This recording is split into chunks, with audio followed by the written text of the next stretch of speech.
There's no such thing as a good or bad memory. There is no such thing as a good or bad memory. There's just a trained memory and an untrained memory. Does that make sense? Now, here's the thing. I grew up with these learning challenges. I had all these difficulties all through school, all through elementary, middle school, junior high, high school. I had all of these challenges. At the age of 9, I remember a teacher looking at me thinking I wasn't either smart enough to understand what she was saying or wasn't paying attention.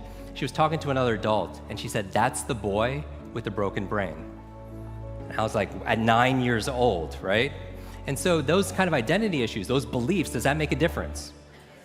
Yes, right? And a lot of people believe that they can't do certain things. They could just never remember names. So I could teach them a strategy, but if the belief is not changed, what happens?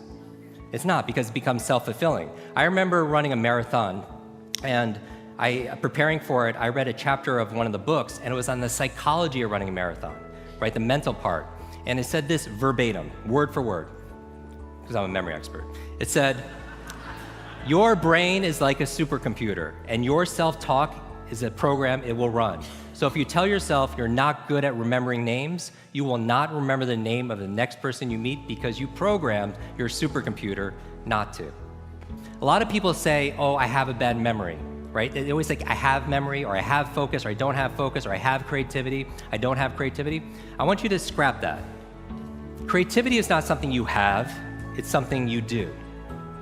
Focus is not something you have, focus is something you do. Energy is not something you have or don't have, it's something you do.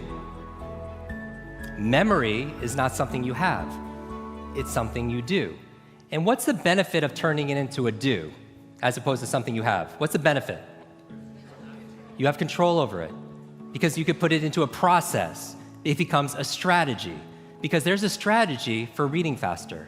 There's a strategy for remembering names. There's a strategy for having focus. And it's a verb, not a noun.